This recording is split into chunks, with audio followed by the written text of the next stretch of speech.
Hi hello friends, welcome back to our channel. ഇനി വരാൻ പോകുന്ന ഒരു അപ്കമ്മിങ് എപ്പിസോഡിൻ്റെ റിവ്യൂയിലേക്ക് എല്ലാ കൂട്ടുകാർക്കും സ്വാഗതം. അങ്ങനെ നമ്മുടെ നയനയാണെങ്കിൽ നന്ദുവിനെ വീട്ടിലേക്ക് കൊണ്ടാക്കിയിട്ട് താമസിച്ചായിരിക്കും കേട്ടോ അനന്തപുരിയിലേക്ക് എത്തുന്നത്. ഈ സമയത്ത് ജ്യോത്സ്യം വന്നിട്ട് അനിയുടെയും അതുപോലെ തന്നെ അനാമികയുടെയും ശാന്തി മുഹൂർത്തത്തിനുള്ള ഡേറ്റൊക്കെ കുറിച്ച് കൊടുക്കുന്നുണ്ട്. അങ്ങനെ പിന്നെ പല പൂജകളുടെ കാര്യങ്ങളും എല്ലാം ഇങ്ങനെ സംസാരിച്ചിട്ട് പോവുകയൊക്കെ ചെയ്യുമായിരിക്കും കേട്ടോ. ഈ സമയത്ത് നയന കയറി വരുമ്പോഴത്തേക്കിനും നമ്മുടെ ദേവയാനിയാണെങ്കിൽ ആകെ ദേഷ്യപ്പെട്ടിട്ട് നയനയുടെ നേർക്ക് ചാടിക്കടിക്കുന്നുണ്ട്. നയനയോട് ചോദിക്കുന്നുണ്ട്, രാവിലെ ബ്രേക്ക്ഫാസ്റ്റുമായിട്ട് പോയിട്ട് ഇത്രയും നേരം നീ എവിടെ പോയി കിടക്കുമായിരുന്നു? ഇത്രയും നേരം വേണോ ഒരു ബ്രേക്ക്ഫാസ്റ്റും കൊണ്ട് പോകാൻ എന്നിങ്ങനെ ചോദിക്കാൻ കേട്ടോ. ഈ സമയത്ത് നയന പറയുന്നുണ്ട്, വഴിയിൽ വെച്ച് ഞാൻ നന്ദുവിനെ കണ്ടിരുന്നു. അപ്പോൾ അവളെ വീട്ടിൽ കൊണ്ടാക്കി വീട്ടിലൊന്ന് പോയിട്ടാണ് ഞാൻ വന്നത്. അതാണ് അമ്മേ ഞാൻ താമസിച്ചത്. നീ ആരോട് ചോദിച്ചിട്ടാണ് വീട്ടിൽ പോയത്? വീട്ടിൽ പോയിരിക്കുന്നു. ഇത്രയും പ്രശ്നങ്ങളും കാര്യങ്ങളും ഇവിടെ ഉണ്ടാക്കി വെച്ച് ആ വീട്ടിലേക്ക് തന്നെ നീ പോയി അല്ലേ എന്നൊക്കെ ചോദിച്ച് ജാനകി ആണെങ്കിൽ ആകെ ദേഷ്യപ്പെടുകയാണ് കേട്ടോ. ഈ സമയത്ത് ജലജയും ഓരോന്ന് പറഞ്ഞു കൊടുക്കുകയാണ്. അപ്പോൾ നമ്മുടെ നയനയാണെങ്കിൽ തക്ക മറുപടി തന്നെ കൊടുക്കാൻ കേട്ടോ ഗായത്രിക്കും അതുപോലെ തന്നെ അനാമികയ്ക്കും. ഈ സമയത്ത് ജലജയാണെങ്കിൽ കണ്ടോ ഇതെന്താ എന്നൊക്കെ ഇങ്ങനെ ചോദിക്കുകയാണ്. ഉടനെ അനാമിക പറയുന്നുണ്ട്, എന്താ ചേച്ചി ഇത് മുതിർന്നവരോട് ഇങ്ങനെയാണ് സംസാരിക്കേണ്ടത്? ഇതാണ് ചേച്ചി പഠിച്ചിട്ട് വന്നത് എന്നൊക്കെ ഇങ്ങനെ ചോദിക്കുകയാണ് കേട്ടോ. ഇതൊക്കെ കേൾക്കുമ്പോൾ നയനയ്ക്ക് ആകെ ദേഷ്യം വരികയാണ്. നയന ഓരോന്നോരോന്ന് ഇങ്ങനെ പറയാൻ കേട്ടോ. പക്ഷേ പിന്നെയും നമ്മുടെ ജാനകിയാണെങ്കിൽ നയനേനെ ചൂടാകുകയാണ്. നീ ആരോട് ചോദിച്ചിട്ടാണ് പോയേക്കുന്നത്? ആ വീട്ടിലേക്ക് പോകാൻ നിനക്ക് എന്ത് അവകാശമാണുള്ളത്? എന്നിട്ട് അവിടെ ഇവിടെ കറങ്ങി നടന്നിട്ട് നീ ഇങ്ങോട്ടേക്ക് വന്നല്ലേടി എന്നിങ്ങനെ ചോദിക്കാൻ കേട്ടോ. ഉടനെ നയന പറയുന്നുണ്ട്, എൻ്റെ വീട്ടിൽ പോകണ്ടെന്ന് പറയാൻ ഇവിടെയുള്ള നിങ്ങൾക്ക് ഒരാൾക്കും അവകാശമില്ല.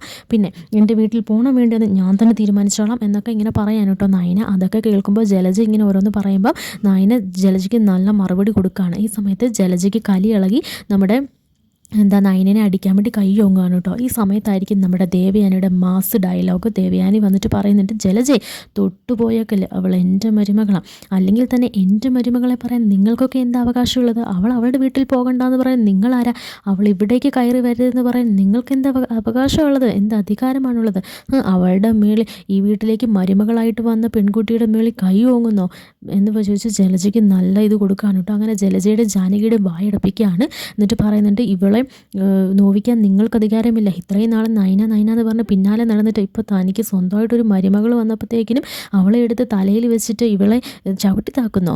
അത് ഇവിടുത്തെ ഇതാണ് ജാനകി നീ പഠിച്ചിട്ട് വന്നത് എന്നൊക്കെ ഇങ്ങനെ ചോദിക്കാനുണ്ടോ. എന്നിട്ട് അനാമികയോടും പറയുന്നുണ്ട്, മരുമകളാണെങ്കിൽ മരുമകളുടെ സ്ഥാനത്ത് നിന്നാൽ മതി, മരുമക്കളെ ഭരിക്കാനുള്ള ഒരു അധികാരമൊന്നും നിനക്ക് ഇവിടെ ആരും തന്നിട്ടില്ല എന്ന് അനാമികയ്ക്കും നല്ലൊരു മറുപടി കൊടുക്കാൻ കേട്ടോ.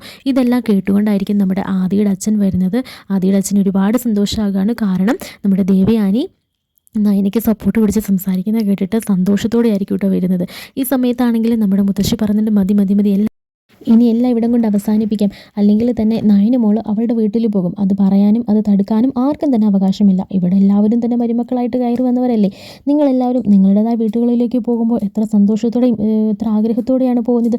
അതുപോലെ തന്നെയല്ലേ ആ കുട്ടിയും പോയിട്ടുള്ളൂ. വഴിയിൽ വെച്ച് ആ കുട്ടിയുടെ അനിയത്തിനെ കണ്ടപ്പോൾ കൂടെ ഒന്ന് വീട്ടിലേക്ക് പോയി. അതിന് ഇത്രമാത്രം പറയാനും തർക്കിക്കാനും ഒന്നുമില്ല. പിന്നെ നയന മോള് പറഞ്ഞ മറുപടിയിലും ഒട്ടും തന്നെ ആരെ ആക്ഷേപിക്കുന്നോ അവഹേളിക്കുന്നോ ആരെ എതിർത്തോ മറുപടിയുമില്ല. മരുമക്കൾ എന്നും മരുമക്കളുടെ സ്ഥാനത്ത് തന്നെ നിന്നാൽ മതി. ഈ കുടുംബത്തിലേക്ക് കയറി വരുന്ന എല്ലാവരെയും സ്വന്തം മക്കളെ പോലെ സ്നേഹിച്ചാണ് ഞങ്ങൾ, അതായത് മക്കളെ പോലെയാണ് ഞങ്ങൾ സ്നേഹിച്ചത്. അതുപോലെ തന്നെ നിങ്ങളും നിങ്ങളുടെ മരുമക്കളെ സ്നേഹിക്കണമെന്ന് ഞങ്ങൾ വാശി പിടിച്ചു. പക്ഷേ അതൊന്നും നടക്കുമെന്ന് തോന്നുന്നില്ല എന്ന് പറഞ്ഞ് ആകെ സങ്കടപ്പെട്ട് മുത്തശ്ശിവിനെ തിരിച്ചു പോവുകയാണ് കേട്ടോ. ഈ സമയത്ത് നയന പിന്നെ റൂമിലേക്ക് തിരികെ പോവുകയാണ്. ഒരു ഭാഗത്ത് സന്തോഷവും എന്നാൽ മറുഭാഗത്ത് സങ്കടവും നയനയുടെ മനസ്സിൽ തിങ്ങി നിറയാൻ കേട്ടോ. കാരണം എല്ലാവരും തനിക്കെതിരെ നിൽക്കുകയും അതുപോലെ തന്നെ ആദ്യമാണെങ്കിൽ ആ പെൺകുട്ടിയുമായിട്ട് ഇങ്ങനെ സംസാരിക്കുന്നതും കറങ്ങി നടക്കുന്നതൊക്കെ കാണുകയും കൂടി ചെയ്തതിൻ്റെ ഒരു വിഷമം ഉള്ളിലുണ്ട്. അതേസമയത്ത് ദേവയാനിയാണെങ്കിൽ എല്ലാവരുടെയും മുൻപിൽ വെച്ച് തനിക്ക് വേണ്ടി ഇന്ന് വാദിച്ചത് നയനയ്ക്ക് ഒരുപാട് സന്തോഷമാകുകയാണ് കേട്ടോ. ഈ സമയത്ത് ദേവയാനിയുടെ അടുക്കൽ ചെന്നിട്ട് ആദിയുടെ അച്ഛൻ പറയുന്നുണ്ട്, എനിക്കെന്തായാലും ഇന്ന് സമാധാനമുണ്ട്, ഇന്ന് എനിക്ക് നിന്നെക്കുറിച്ച് ഓർത്തിട്ട് അഭിമാനമുണ്ട്. എന്തായാലും നിൻ്റെ മരുമകളെ നീ വിട്ടുകൊടുത്തില്ലല്ലോ, നീ അവളെ ചേർത്ത് പിടിച്ചില്ലേ, ഇതിൽ കൂടുതൽ ഒന്നും തന്നെയില്ല, ആദിക്കും അറിയുമ്പോൾ സന്തോഷമാകും എന്നൊക്കെ പറയാൻ കേട്ടോ.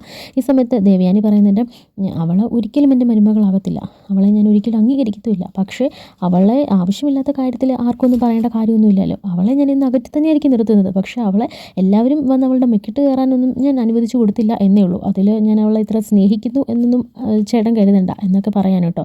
അപ്പോഴത്തേക്കിനും ആദിയുടെ അച്ഛൻ ഇങ്ങനെ വിചാരിക്കുന്നുണ്ട്, ഇതെന്താ ഇപ്പോൾ സംഭവം? ചില സമയത്ത് അവളെ സപ്പോർട്ട് കൊടുക്കുന്നു, ചില സമയത്ത് അവളെ വെറുക്കുന്നു. ഇവളുടെ സ്വഭാവം എനിക്ക് തന്നെ മനസ്സിലാകുന്നില്ലല്ലോ എൻ്റെ ഈശ്വര. എന്തായാലും കൊള്ളാം, ഈ വീട് ഇപ്പോൾ ജഗപുകയാകാൻ തുടങ്ങി എന്നിങ്ങനെ പറയാണ് കേട്ടോ. ഈ സമയത്ത് അനിയാണെങ്കിൽ അനാമികയുടെ അടുക്ക വളരെ സന്തോഷത്തോടു കൂടി ഇങ്ങനെ ചെല്ലുകയാണ് കേട്ടോ. ആ സമയത്ത് അനാമിക ഇങ്ങനെ അനിയനെ മാറ്റി വിട്ടിട്ട് അവോയ്ഡ് ചെയ്ത് ഇങ്ങനെ എണീറ്റ് പോവുകയാണ്. എന്നിട്ട് അനാമികയുടെ മനസ്സിൽ ഇങ്ങനെ ചിന്തിക്കുന്നുണ്ട്, എന്തായാലും കാര്യങ്ങൾ വഷളാകുക, ഇങ്ങനെ തന്നെ നിന്നെ ഇവിടുന്ന് പറിച്ചെടുത്തുകൊണ്ട് പോകാൻ എനിക്കറിയാം എന്നിങ്ങനെ ചിന്തിച്ചിട്ട് ഇറങ്ങി പോകാണ് കേട്ടോ. എന്നാൽ അനിയാണെങ്കിൽ ഒന്നും തന്നെ ഇങ്ങനെ ഓർക്കാതെ ഒരു പുഞ്ചിരിയോടെ അനാമികനെ നോക്കിയിരിക്കുന്നത് കാണിക്കുന്നുണ്ട് കേട്ടോ. ശേഷമാണെങ്കിൽ ആദ്യം വീട്ടിലേക്ക് വരികയാണ്. വീട്ടിലേക്ക് വരുമ്പോഴത്തേക്കിനും എന്തിയെ ടിഫിൻ കൊണ്ടുവന്ന പാത്രം എന്നിങ്ങനെ ചോദിക്കുമ്പോഴത്തേനും അത് ഞാൻ മറന്നുപോയി എന്ന് പറയാൻ കേട്ടോ. ഓ, ടിഫിൻ കൊണ്ടുവന്ന പാത്രം നിങ്ങൾ മറന്നു? നിങ്ങളുടെ മനസ്സിൽ പലതുമാണല്ലോ ചിന്ത, അപ്പം മറക്കും എന്നൊക്കെ പറഞ്ഞിട്ട് പരസ്പരം ബന്ധമില്ലാത്ത കാര്യങ്ങളും അതുപോലെ തന്നെ കുറച്ച് ദേഷ്യത്തിലൊക്കെ ഇങ്ങനെ സംസാരിക്കുകയാണ് കേട്ടോ. ഈ സമയത്ത് നമ്മുടെ ആദ്യം പറയുന്നുണ്ട്, ഒരു ടിഫിൻ ബോക്സ് കൊണ്ടുവരാത്തതിനാണോ നീ ഇത്രമാത്രം ദേഷ്യപ്പെടുന്നത്? അല്ല, നിനക്ക് എന്താ പറ്റി? എനിക്ക് പലതും പറ്റും, എനിക്കിപ്പോഴാണ് ഒരു ജ്ഞാനം വന്നത് എന്ന് മാത്രം നിങ്ങൾ ചിന്തിച്ചാൽ മതി എന്നൊക്കെ പറയാൻ കേട്ടോ. അവസാനം ഇങ്ങനെ നയനയാണെങ്കിൽ നിങ്ങൾക്ക് കോഫി വേണോ? എനിക്ക് കുളിച്ചിട്ട് വന്നിട്ട് ഞാൻ പറയാം കോഫി വേണോ? അതൊന്നും എനിക്ക് കേൾക്കാൻ താല്പര്യമില്ല, എനിക്ക് അതിനുള്ള സമയവും ഇല്ല. ഇപ്പം നിങ്ങൾക്ക് കോഫി വേണോ വേണ്ടയോ എന്നിങ്ങനെ ചോദിക്കാൻ കേട്ടോ. അപ്പോൾ തന്നെ ഉടനെ വേണം എന്ന് പറയാണ്. എന്നിട്ട് ആദ്യം കുളിക്കാൻ പോകുമ്പോഴത്തേനും നയന ഇങ്ങനെ കോഫി എടുക്കാൻ പോകാൻ കേട്ടോ. എന്നിട്ട് ആദ്യം അവിടെ ബെഡിലിരുന്നിട്ട് ചിന്തിക്കുന്നുണ്ട്, ഇതിപ്പോൾ എന്താ സംഭവിച്ചത്? രാവിലെ പോകുന്നിടം വരെ ഒരു കുഴപ്പമില്ലായിരുന്നല്ലോ, ഇപ്പോൾ ഇവളുടെ അദ്ദേഹത്തിലെ ബാധയും കയറി, എന്താ ഇവിടെ സംഭവിക്കുന്നത് എന്നിങ്ങനെ ചിന്തിച്ച് നിൽക്കുമ്പോൾ പെട്ടെന്ന് നയന ഫ്രണ്ടിൽ വന്ന് ഇങ്ങനെ രൂക്ഷഭാവത്തോടെ നോക്കി നിൽക്കാനും കേട്ടോ. അത് കാണിച്ചുകൊണ്ടായിരിക്കും ഇന്നത്തെ തമിഴിൽ ഇന്നത്തെ എപ്പിസോഡ് കഴിഞ്ഞത്. എന്തായാലും വളരെ രസകരമായ മുഹൂർത്തങ്ങളും നല്ല നല്ല സന്ദർഭങ്ങളും ഒക്കെ ഇനി വരാനിരിക്കുന്നതേ ഉള്ളൂ. അപ്പോൾ എൻ്റെ ചാനൽ ആദ്യമായിട്ട് കാണുന്നവരുണ്ടെങ്കിൽ ഒന്ന് സബ്സ്ക്രൈബ് ചെയ്തേക്കണേ, ലൈക്ക് ചെയ്തേക്കണേ.